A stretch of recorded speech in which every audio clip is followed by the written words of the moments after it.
Hello, fellow travellers. So today we're at the gorgeous Colby Woodland Gardens and Tea Room, which is a National Trust property based in Pembrokeshire. It's also one of the relatively unusual National Trust venues that is completely free to enter. You only have to pay for parking and then for a tea or coffee if you have something in the tea rooms. So they have a walled garden, a cafe, a little gallery and shop full of local artists. And then they have a beautiful woodland walk that takes you all the way down to Amroth Beach. This is one of the most serene, tranquil, and blissful gardens that I've spent time in recently. There was just something so heavenly about the space. I actually would refer to it as a thin space. I don't know how many of you know about thin spaces, but the ancient pagan Celts and later Christians often used the term to describe locations where the veil between this world and another world is thin, bringing us closer to that other world. It's a place where you feel time stand still and you can really connect to yourself and nature. So Colby Woodland Garden originally played an active part in Pembrokeshire's coal industry during the late 1700s, and you can find little reminders of this time dotted around the 8-acre estate. In the 1700s, the site was owned by John Colby and was used for coal mining. It then passed hands to a pharmacist called Samuel Kay from Stockport, who used to holiday in Tenby. He bought the Colby estate in 1873 and is the person who really began planting up this garden. His daughter then went on to put in the ponds and begin planting the woodland. In 1960, Colby passed the estate to Elodie Mason. She sold the house and walled garden to Pamela and Peter Chance in 1965. However, she retained ownership of the woodland garden and wider estate. In 1979, when she passed, she left Colby to the National Trust. She has a memorial on Long Lane. In 1979, Peter also transferred the ownership of the house and walled garden to the National Trust. So the National Trust now own the entire estate. The woodland gardens are listed as Grade 2 on the Register of Parks and Gardens of Special Historic Interest in Wales.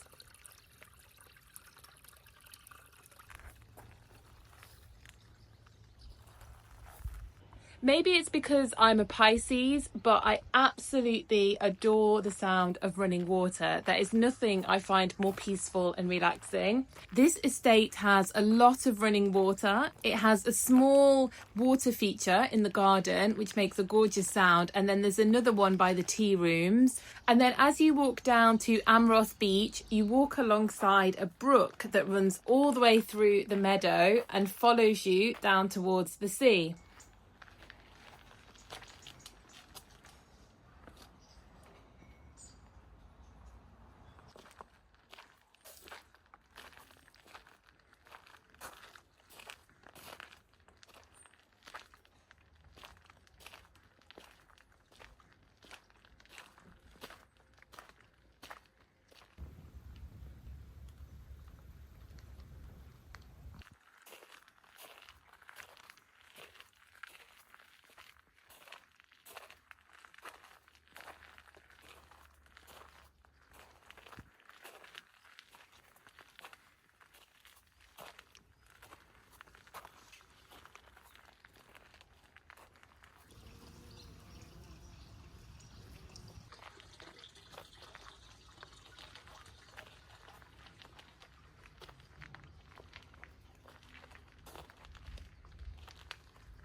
Whilst you're on the property, be sure to check out the Bothy Tea Room where you can grab a drink, and they also have a small gallery and shop as well where they sell the artwork of lots of local artists, and it was really, really nice to walk around and have a look.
So after you've had a drink and a look around the shop, do be sure to walk down to Amroth Beach. It takes about 20 to 30 minutes, I would say, from this point, and you can either walk down by the brook or you can walk along the higher path, but at some point you do need to get onto the higher path. I ended up getting a little bit lost and had to scramble up the side and over the wall, and I appreciate that not everybody can do that. But I was on a little bit of a time crunch because I didn't want to set off too late. If you've got lots of time, you don't need to worry about that, and you can just take your time meandering around the meadows, along the brook. You can also go on a forest walk, and then there's also the walk down to Amroth.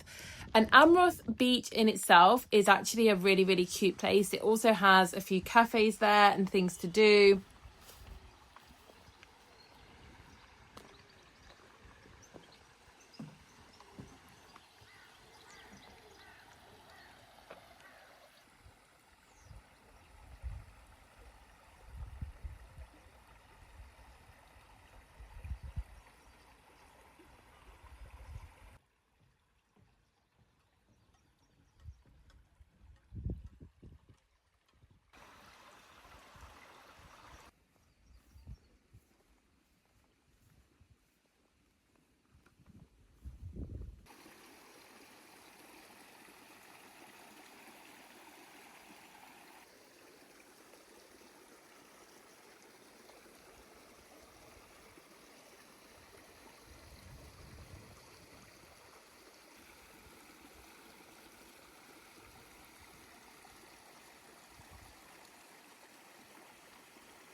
At this point, you know you're nearly there when you can see the coastline coming into view.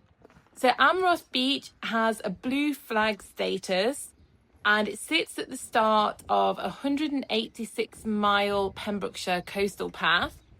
The stones are really good shape for balancing, and you'll probably see quite a lot of stone art stacked along the front. Unfortunately, I didn't get to spend a lot of time at the beach, but it's a very interesting coastline. So when there is an extremely low tide, you're actually able to see a petrified forest that was destroyed when sea levels rose 7,000 years ago. You'll often see fossilized antlers, nuts and animal bones, and Neolithic flints have been discovered.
I also loved this area that was full of painted pebbles and dedications to loved ones. I really wanted to add to the pebble pile. I didn't have any acrylic markers on me, unfortunately, so I had to do it with a biro. But I did manage to leave a couple of wishes on a pebble, which I'm not going to show you what I wished for. That's gonna be left to the imagination. I actually tried to track the history of the painted pebbles and see if there was any kind of movement behind it. And I ended up on the Facebook group for Amroth, and it seems there's quite a lengthy debate between people that love the pebbles and people that hate them and want them gone. As an outsider, I have to say I loved them. I thought that they really set this beach apart because it's not something that I see very often on coastlines. And yeah, I loved walking along and reading all the different messages and looking at all the different pieces of art on the pebbles, and it brightened up my day.